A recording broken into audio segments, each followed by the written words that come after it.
আসসালামু আলাইকুম সবাইকে, আমাকে পাঠশালায় স্বাগতম। আজকে আমরা সূচক ও লগারিদম নিয়ে করতে যাচ্ছি। তো দ্বিতীয় ক্লাসে Dhaka board 17 p is equal to x to the power a minus b, q is equal to x to the power b minus c, r is equal to x to the power c minus a। এগুলোতে আমাকে প্রথমে দেখাতে বলেছে ক নম্বরে যে log p divided by r is equal to 0 হলে দেখাতে হবে b plus c is equal to 2a। তাহলে আমরা প্রথমে শুরু করা যাক। তাহলে আমাদেরকে বলেছে log p divided by r is equal to 0। তাহলে এই ক্ষেত্রে আমরা p আর r এর মান বসিয়ে দেখি কি আসে। log x to the power a minus b হচ্ছে p এর মান এবং x to the power c minus a হচ্ছে r এর মান, এটা হচ্ছে 0। এখন আমরা জানি x to the power 5 divided by x to the power 4। এইভাবে যদি দুইটা ভিত্তি একই থাকে, সূচক আলাদা থাকে, তখন আমরা একই ভিত্তি হিসেবে, অর্থাৎ দুইটা ভিত্তি ছিল এটাকে একটা বানিয়ে দিলাম, কিন্তু আমরা কি করব, সূচক দুইটাকে উপরেরটা থেকে নিচেরটা বিয়োগ করে দিব। 5 minus 4, অর্থাৎ দুইটা একই ভিত্তি কিন্তু আলাদা সূচক যদি থাকে ভাগ অবস্থায়, তখন উপরেরটার সূচক নিচেরটা বিয়োগ করে দিব, উপরেরটা থেকে নিচেরটা বিয়োগ করে দিচ্ছি। এভাবে করলে তাহলে আমরা যেটা পাবো সেটাই উত্তর। তো একই বেসিক আমরা প্রয়োগ করব এখানে যখন আমরা বেসিকটা প্রয়োগ করব তখন x x দুইটা একটা হিসেবে লিখলাম এবং উপরেরটা থেকে নিচেরটা বিয়োগ করে দিব। a minus b minus c আর মাইনাসে মাইনাসে প্লাস প্লাস a, এটা পেলাম। তো এটার মান হচ্ছে 0। তাহলে এটা আসে হচ্ছে log x to the power 2a minus b minus c is equal to 0। এখন 0 এর মান কত, এরকম কিছু মান আমাদেরকে আর কি জেনে নিতে হয়। যেমন log 1 হচ্ছে 0, এটা তার একটা। log 1 এর মান হচ্ছে 0, তাহলে এটাকে আমরা লিখতে পারি log 1। তো এখন উভয় পক্ষ থেকে আমরা log কমন নিলাম, কারণ এখানে বেস কিন্তু x না, x টাই log এর সাথে গুণ অবস্থায় আছে। এখানে বেস কিন্তু দুইটার সেম, দুইটারই কিন্তু কোনো বেস দেওয়া নেই, ঠিক আছে। মানে এখানে কিন্তু a b c d এরকম কোনো বেস দেওয়া নেই যে দুইটা আলাদা বেস দেখবো আমরা, দুইটারই বেস সেম, তাই দুইটা আমরা কেটে দিচ্ছি। তাহলে এটা x to the power 2a minus b minus c is equal to 1। ওকে, তাহলে এখন 1টাকে আমরা কিভাবে লিখতে পারি? আমরা জানি যে 2 to the power 0, 3 to the power 0, x to the power 0 এরকম সব বাস্তব সংখ্যার সূচক যদি 0 হয়, সবগুলা 1 1 1, সবগুলো সমানই 1। 1 to the power 0 হচ্ছে 1। তাহলে এখানে আমরা এই 1টার জায়গায় যদি x to the power 0 লিখি, তাও মানটা কি আসবে? তাও মানটা 1ই আসবে। যে লাউ সেই কদু, ঠিক আছে। তাহলে এই যে এটা লাউ, এটাই কদু, ঠিক আছে। যে লাউ সেই কদু। তো এখন এইখান থেকে আমরা দেখতে পাচ্ছি যে দুইটা বেস সেম, কিন্তু সূচক দুইটা কিন্তু ভিন্ন। তাইলে আমরা কি বলতে পারি, দুইটা বেস যেহেতু সেম, তাহলে সূচক দুইটাও সেম হবে, ঠিক আছে। তো এখন এই সূচক দুইটা কেন সেম হবে? কারণ এই যে 2 to the 5 R 2 to the power 4 plus 1 দুইটাই কিন্তু একই, কারণ দুইটার বেস একই, তাই দুইটার উপরে যেটা আসবে এটা আর এটা যদি একই হয়, আবার বেস আর বেসও যদি একই হয়, তাহলে বাকি থাকে হচ্ছে এক্সপোনেন্ট আর এক্সপোনেন্ট, সূচক আর সূচক। তাহলে এই সূচক দুইটা তো অবশ্যই মিলতে হবে, কারণ আমার 2 আর 2 দুইটা সেম, যদি সূচক দুইটা আলাদা দেই কোনোদিন মিলবে? কোনোদিন মিলবে না। তাই আমার সূচক দুইটাও মিলতে হবে, এই জন্য এখানে সূচক দুইটা অবশ্যই মিলবে। তাই আমি বলতে পারি 2a minus b minus c is equal to 0। তাইলে 2a is equal to b plus c। এক মিনিট, আচ্ছা। তাহলে 2a is equal to b plus c এটাই আমাকে প্রমাণ করতে বলছিল, মানে দেখাইতে বলছিল, ঠিক আছে। তাহলে এটা আমরা দেখাই ফেললাম, এটা দেখানো শেষ। তাহলে পরেরটায় চলে যাই। তাহলে এখন আমরা প্রমাণ দিই। প্রমাণ দিতে হবে হচ্ছে 1 plus 1 divided by 1 plus q plus p inverse 1 plus 1 plus 1 divided by 1 plus r plus q inverse 1 plus 1 divided by 1 plus p plus r inverse 1। মানে কত বড় একটা প্রশ্ন তুলতে গেলেই জীবন খারাপ হয়ে যাবে। তো এখন আমরা এখানে q p r এগুলোর মান বসাবো। q এর মান হচ্ছে x to the power a minus b, ঠিক আছে। এরপরে আসে হচ্ছে p এর মান হচ্ছে p inverse 1, আচ্ছা সরি, q এর মানটা হচ্ছে ভুল দিছি, q এর মান হচ্ছে b minus c R x to the power b minus c, তারপর p এর মান হচ্ছে x to the power a minus b। এখন p এর সাথে একটা ইনভার্স চিহ্ন আছে, এটাকে ইনভার্স বানাই দিলাম। তো এরপরে আসতেছে 1 divided by 1 plus r plus q inverse 1। তাহলে এখন 1 plus, সরি তো প্লাস হবে, 1 plus r এর মান হচ্ছে x to the power c minus a plus q inverse 1, q হচ্ছে x to the power b minus c। তাহলে এটা x to the power b minus c। এখন এখানেও একটা ইনভার্স আছে। এরপরে প্লাস 1 প্লাস 1, তাহলে এটা হচ্ছে 1 plus p plus q r inverse 1। তাহলে 1 plus p plus p এর মান হচ্ছে x to the power a plus b plus r inverse 1, r এর মান হচ্ছে x to the power c minus a inverse 1। তাহলে এটার মান কত? তো এখন এটা আমাকে প্রমাণ করতে হবে যে 1 হবে। তাহলে এখন আমরা আসি এটাতে, প্রথমটায় আসি। প্রথমটায় এটাকে 1 plus x to the power b minus c plus এই জায়গায় যেহেতু একটা ইনভার্স আছে, ইনভার্স থাকলে কি হয়, এখানে দেখো পাওয়ারের উপর পাওয়ার গুণ আছে, ঠিক কিনা? কারণ এই যে আমরা দেখি x টু দি পাওয়ার 0 এর উপর যদি -1 বা x to the power a এর উপরে যদি -1 থাকে সূচক হিসেবে, তাইলে কি এটা পাওয়ারের উপর পাওয়ার গুণ। এখন আমরা পাওয়ারের উপর পাওয়ার গুণের নিয়মটা কি জানি, এই দুইটাকে কি করে দিতে হয়, গুণ করে দিতে হয়। তখন আমরা পাই হচ্ছে x to the power -a, যেমন 2 to the power 2 to the power 2, এখানে পাওয়ারের উপর পাওয়ার, তাহলে দুইটা গুণ করি, গুণ করে দিলে আসে 2 টু দি পাওয়ার 4। ক্যালকুলেটরে হিসাব করে দেখো 2 to the power 2 to the power 2 আর 2 টু দি পাওয়ার 4 দুইটার হিসাব একই। এখানেও একই কেস, a মাইনাস b এর উপর -1 পাওয়ার হিসেবে আছে, তাহলে এই দুইটাকে গুণ করে দেই, এটা গুণ করে দেই, গুণ করলে কি পাই, এই যে -1 আর এ হচ্ছে -a, -1 আর -b হচ্ছে +b, এটা পাইলাম, তাহলে এটা আসলো। এরপরে এটার সাথে যোগ করব 1 ডিভাইডেড বাই 1 প্লাস x, তারপর এখানে c মাইনাস a আছে, একইভাবে মাইনাস এই যে এটার সাথে এটা গুণ করে দিব পাওয়ার দুইটা, তাইলে এখন b minus b plus c হয়ে যাবে। এরপর plus 1 divided by 1 plus x to the power a plus b plus x to the power minus c plus a। Okay, আচ্ছা 5 মিনিট সময় নিই, তো দুঃখিত 5 মিনিট একটু সময় নিয়ে নিলাম, তাহলে আবার শুরু করে দিই।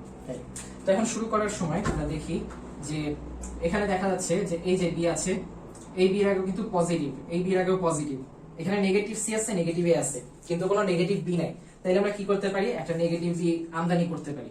তাহলে আমদানি করি একটা নেগেটিভ b, এই টাইপের অঙ্কের ক্ষেত্রে এই নেগেটিভ বিটা আমাদের আমদানি করতে হবে। তো আমদানি করি, তাহলে এখন এখানেও আমদানি করি, উপরেও, নিচে যদি করি তাহলে তো উপরে করতেই হবে। এখানেও তেমন দেখো যে পজিটিভ সি আছে, এখানেও আবার এখানেও পজিটিভ সি, কোনো নেগেটিভ সি নেই, তাহলে এখানেও আমরা নেগেটিভ সি আমদানি করব, আমদানি করি তাহলে নেগেটিভ সি। তাহলে এই টাইপের অঙ্কে দেখতে হবে যে কাকে নেগেটিভ আমদানি করা হয় নাই, ঠিক আছে? তো এখন এখানে আমরা দেখবো যে এখানেও পজিটিভ এ নেগেটিভ নাই, একটু নেগেটিভ ঢুকাই দেই। তো এখন এখানে একটা নেগেটিভ নিয়ে আসি, x to the power minus a, এখানে x to the power minus a।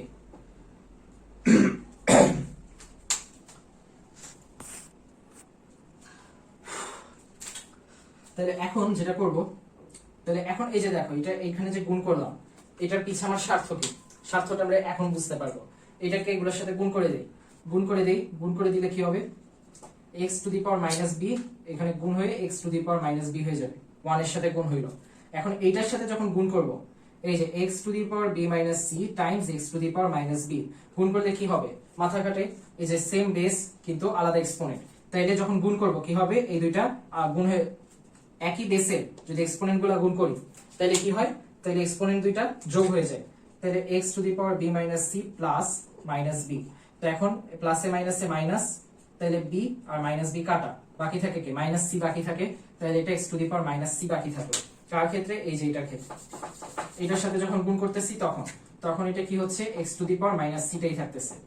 একইভাবে x to the power minus b আর এটা যদি আমি গুণ করি, x to the power minus b আর এটা গুণ করলে তখন x to the power minus b আর x to the power minus a plus b, এটা গুণ হচ্ছে। তাহলে এখন এই যে দুইটা এক্সপোনেন্ট কি হবে, যোগ হয়ে যাবে, আর দুইটা বেস একটা বেসে পরিণত হবে, আর দুইটা এক্সপোনেন্ট কি হবে, যোগ হয়ে যাবে, যোগ হয়ে গেল। এখন যোগ হয়ে গেলে কি হচ্ছে, এই যে মাইনাস b আর প্লাস b কাটা, তাহলে বাকি থাকে কে x মাইনাস a, তাহলে x মাইনাস a বাকি থাকে x to the power minus a, ঠিক আছে, x to the power minus a বাকি থাকে, তাহলে এখানে কি থাকতেছে x to the power minus a, আর এটা নাই, ওর কোনো বেল থাকতেছে না। ওকে, তাহলে এটা আমরা প্রথমটার জন্য পেয়ে গেলাম। দ্বিতীয়টার ক্ষেত্রেও একই জিনিস হবে, এই যে মাইনাস c আর প্লাস c কাটাকাটি থাকলে মাইনাস a বাকি থাকবে শুধু, এই মাইনাস c আর প্লাস c কাটাকাটি, এরপরে মাইনাস c আর প্লাস c আবার কাটাকাটি, এবার থাকবে খালি মাইনাস b, আর এই x to the power minus c টা 1 এর সাথে গুণ হয়, এখানে একটা x to the power minus c চলে আসবে।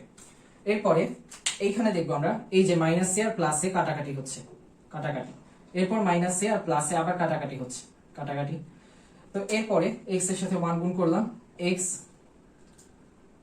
Two the power minus a, x to the power minus এর সাথে 1 গুণ করলে আবার x to the power minus A চলে আসে। তো এখন একটা জিনিস আমরা অনেক মনোযোগ দিয়ে খেয়াল করি, এখানে x to the power minus b, x to the power minus c, x to the power minus a এগুলো আছে, আর মাঝখানে প্লাস প্লাস আছে। তো হরগুলো কি আমার সমহর কিনা একটু খেয়াল করি, এখানে x minus b, x to the power minus b, তো x to the power minus a কেও তো আগে আনতে পারি, সবার আগে মাইনাস সবার আগে প্লাস, তাহলে এটাকে আমরা এভাবে লিখতে পারি, উপরে দিলাম 1 প্লাস, সরি উপরে দিলাম x to the power minus b, এরপর এই যে এটাকে আমরা একই ভাবে লিখতে পারি উপরে দিলাম x to the power minus c। আবার এটা কিভাবে লিখতে পারি,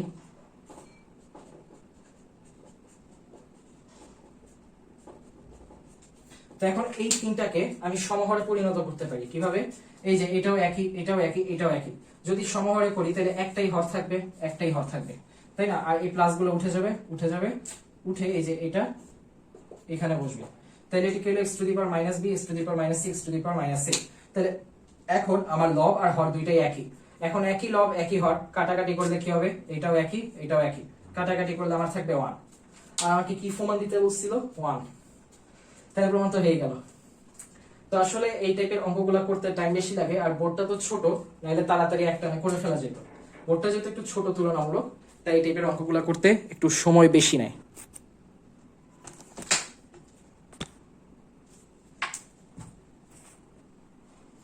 তাহলে পরের প্রশ্নে চলে আসি। এরপর আবার প্রমাণ চাইতেছে, কি প্রমাণ, c plus a log pq, a plus b log qr, b plus c log pr is equal to 0, এটা প্রমাণ করতে হবে। তো এখন এই প্রমাণ করার ক্ষেত্রে মজার বিষয় হচ্ছে আমরা pq এর মানগুলো আগে বসাই, pq আর এর মানগুলো বসাই, তারপর দেখবো একটা মজার জিনিস। তো এটা হচ্ছে c plus a, এটার আর কিছু করা লাগবে না, এই যে অলরেডি এক্সপোনেন্টের আকারে আছে। তো এগুলা, এই জিনিসগুলো কিন্তু আর কোনো মান বসাইতে হবে না, এগুলো এভাবেই থাকবে। তো এটাকে আমি এভাবে রাখলাম। তারপরে আসতেছে log pq, p এর মান কি, p এর মান হচ্ছে x to the power a minus b, আর q এর মান হচ্ছে x to the power b minus c। Okay, এরপরে আসি a প্লাস b, এইটারও কিছু করা লাগবে না, এভাবেই থাক। এরপর log q, q কে কি করব, x to the power b minus c, আর r হচ্ছে x to the power c minus a। এরপরে আসে হচ্ছে প্লাস b প্লাস c, এটাও কিছু করতেছি না। এরপর log হচ্ছে pr, p হচ্ছে x to the power a minus b, x to the power a minus b, এবং pr যেহেতু r হচ্ছে x to the power c minus a। ওকে, এটা বসালাম। তো এখন মানগুলো বসালাম। এখন আমরা এটাকে এই দেখতে পাচ্ছি a মাইনাস b, আর এখানে b মাইনাস c, যেহেতু আমাদের ঘাত দুইটা আলাদা, কিন্তু আমাদের সূচক দুইটা একই, মানে সূচক দুইটা আলাদা, কিন্তু আমাদের যে এক্সপোনেন্টের নিচে যে বেসটা আছে, এই যে বেস, এই বেস অর্থাৎ আমাদের ভিত্তি দুইটা কিন্তু একই ভিত্তি। তো এখন যদি এটা একই ভিত্তি আছে, এই একই ভিত্তিটাকে আমরা একটা ভিত্তিতে বানাতে পারি, এটাকে একটা ভিত্তিতে আনতে পারি, এবং এই যে যেহেতু গুণ অবস্থায় আছে, সূচক দুইটা কি করব, গুণ করে দিব, a মাইনাস b যোগ করে দিব আর কি, যেহেতু গুণ অবস্থায় আছে দুইটাকে যোগ করে দিব, প্লাস b মাইনাস c যোগ করে আমরা এরকম পাবো। ঠিক আছে, তাহলে এটা হচ্ছে আমাদের, এই যে এইটাকে আমরা এভাবে লিখতে পারি, যখন আমাদের দুইটা এই যে এখানে কি হচ্ছে, ভিত্তি সেম হচ্ছে, অর্থাৎ বেস দুইটা সেম হচ্ছে, কিন্তু আমাদের এই যে সূচক দুইটা কি হচ্ছে, সূচক দুইটার মাঝখানে এই যে গুণ অবস্থায় আছে, গুণ অবস্থায় থাকলে তখন আমরা সূচক দুইটাকে কি করব, একই বেসের আওতায় এনে যোগ অবস্থায় লিখতে পারবো। যদি ভাগ আকারে থাকতো তাহলে বিয়োগ আকারে লিখতাম, এখানে যদি গুণ থাকে তাহলে দুইটা যোগ হয়ে যাবে, এখানে যদি ভাগ থাকে দুইটা বিয়োগ হয়ে যাবে। এটা হচ্ছে সবচেয়ে গুরুত্বপূর্ণ বেসিকগুলোর একটা। তো এটা আমরা কম বেশি সবাই জানি। তাহলে এখন কাটাকাটি করলে কি হয়, মাইনাস বি আর বি কিন্তু কাটাকাটি যায়, তাহলে a মাইনাস বি বাকি থাকে, তাহলে এটাকে আমরা লিখতে পারি x to the power a minus c। ওকে, আর এরপরে এই যে x to the power b minus c, c minus a, এইটারও কি করতে পারি, এই যে একই বেসে আনলাম, এরপর এই দুইটা যোগ করে দিলাম, b minus c plus c minus a। তো এখন এই যে c আর c কাটাকাটি যায়, তাহলে b মাইনাস a থাকে, তাহলে b মাইনাস a থাকে, x to the power b minus a। ওকে, এরপর এই যে এটা আছে x a minus b plus c minus a। ঠিক আছে, দুইটা বেস একটা আনলাম, দুইটাকে মাঝখানে গুণ আছে তাই যোগ করে দিলাম। ওকে, তাহলে এখন এই যে এখানে কি হলো, এই যে a আর a কাটাকাটি যায়, তাহলে x to the power minus b plus c থাকে। ওকে, তাহলে এটাকে আমরা মাইনাস b প্লাস c বা c মাইনাস b হিসেবে লিখতে পারি, c মাইনাস b দুইভাবে লেখা যায়। তো এখন এইটাকে আমরা কিঞ্চিত পরিবর্তন করব, c প্লাস a আছে, a প্লাস c বানাই দিলাম, এরপরে a প্লাস b আছে, এটাকে আমরা b প্লাস a করতে পারি, b প্লাস a। ওকে, এরপরে b প্লাস c আছে, এটাকে c প্লাস b বানাই দিই, c প্লাস b। ঠিক আছে, এই যে এগুলা এরকম করে দিলাম। তো এখন এখানে আমরা কি করতে পারি, এই যে আমরা জানি যে a log b যদি থাকে, এটাকে আমরা আরেকভাবে লিখতে পারি, সেটা হচ্ছে log b two the power a। ঠিক আছে, log এর এই যে log এর সাথে যে থাকে, log এর সাথে যে গুণ থাকে, তার উপরে যদি কোনো পাওয়ার থাকে, সেই পাওয়ারটাকে আমরা সবসময় লাথি মেরে সামনে এনে দিই। তো লাথি মারতে শিখে গেলে, এই যে মেসির একটা বল আছে, মেসি লাথি মেরে মনে করো পিছে যে নেইমার আছে, নেইমারকে পাস দিয়ে দিল, বা ডিমারিয়াকে দিয়ে দিল, ডিমারিয়া নিয়ে গোল করে দিল। ঠিক আছে, তো এটা হচ্ছে লাথি মেরে বলটাকে পাস করে দেওয়া। তো এখন এই যে মেসি পায় বলটাকে লাথি মেরে সামনে পাঠিয়ে দিচ্ছে। তো এখন এই যে সামনে পাঠিয়ে দিল, সামনে পাঠাইলে বলটা সামনে বসে গেল। তো এইভাবে করে হচ্ছে বল লাথি মারার এই যে নিনজা টেকনিক, এই নিনজা টেকনিক থেকে এটা আসছে। কিন্তু এখন ডি মারিয়া গোল করতে পারতেছে না। ডি মারিয়া কি করতে চায়, ও মেসিকে দিতে চায়, ও তাই বলটা আবার লাথি মেরে মেসির কাছে পাঠিয়ে দিল। তাইলে আমরা এই যে এখানে ডি মারিয়া কি করতে পারতেছে না, গোল দিতে পারছে না, তাইলেও বলটা লাথি মেরে আবার মেসির কাছে পাঠিয়ে দিল, a প্লাস সি। তো এখন এটা হচ্ছে সূচকের উপর সূচক, এই যে সূচক তার উপরে সূচক, ঠিক আছে, এই সূচকের উপর সূচক থাকবে, তখন এটা a মাইনাস সি, এটা a প্লাস সি। আর সূচকের উপর সূচক থাকলে আমরা কি করি, গুণ করে দেই, তাইলে a মাইনাস সি আর a প্লাস সি গুণ হয়ে যাচ্ছে এখানে। এরপরে এইটাও কি করতে পারতেছে না, গোল দিতে পারতেছে না, আবার পাঠিয়ে দিচ্ছে, এখানে পাঠিয়ে দিল, পাঠিয়ে দিলে এই যে b মাইনাস a আর এটা কি হচ্ছে b প্লাস a, এইটা। এরপরে এই যে এটাও গোল দিতে পারতেছে না, আবার পাঠিয়ে দিচ্ছে c মাইনাস b আর c প্লাস b। ওকে, তাহলে এগুলো হচ্ছে চলে আসলো। এখন এখানে এই যে মজার জিনিসটা, এখন a মাইনাস সি আর a প্লাস সি দুটা গুণ করলে এই যে a plus b times a minus b হচ্ছে a square minus b square, এই সূত্রটাতে অ্যাপ্লাই করতে পারি।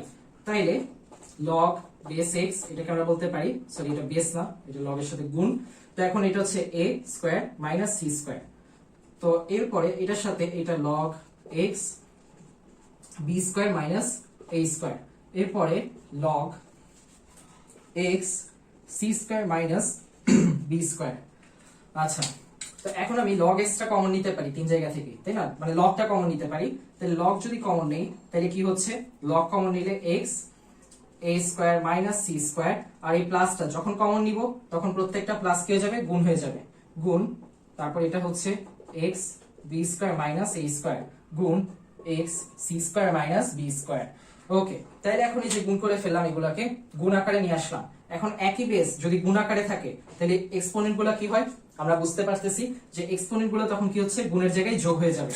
তাহলে এটাকে আমরা কিভাবে করতে পারি, log, এই যে প্রত্যেকটা বেসকে আমি একটা বেসে কনভার্ট করলাম, তিনটা x কে একটা x বানাইলাম, তাহলে বাকি এক্সপোনেন্ট গুলা কি হবে, বাকিগুলা গুণ থেকে যোগ হয়ে যাবে। তাহলে এই যে a square minus c square plus b square minus a square plus, এই যে গুণের জায়গায় প্লাস হয়ে যাচ্ছে c square minus b square. তাহলে এখন এখানে দেখো এই যে এই কাটাকাটি যাচ্ছে, এই যে কাটাকাটি যাচ্ছে, এই যে কাটাকাটি যাচ্ছে, তাহলে x টু দি পাওয়ার 0 হয়ে যাচ্ছে, তার মানে log x to the power 0, আর x টু দি পাওয়ার 0 মানে হচ্ছে 1 1, ঠিক আছে। তাহলে log 1 এর মান কি আমরা জানি, log 1 এর মান হচ্ছে 0। তাহলে পুরোটা অঙ্ক, এত বড় একটা অঙ্ক করা শেষে 0 পেলাম, মাথা টাথা গরম হয়ে যায় না, যে এত লম্বা একটা অঙ্ক করলাম শেষে 0 পেলাম। কিন্তু এটাই হয় জীবনের ক্ষেত্রে, এটাই হয় যে অনেক কিছু করলাম কিন্তু তারপরে শেষে এসে এই 0ই হইলো। তো যাই হোক, আশা করি তেমন একটা খারাপ হয় নাই, আবার অত ভালো মনে হয় নাই। তবে যাই হোক, আমি ভালো মতোই চেষ্টা করার চেষ্টা করেছি। তো আশা করি সবাই উপকৃত হবে, আর কেউ যদি উপকৃত না হও তাইলে আন্তরিকভাবে দুঃখিত। আজকে এই পর্যন্তই, সবাই ভালো থেকো, নিজেদের যত্ন নিও, আল্লাহ হাফিজ।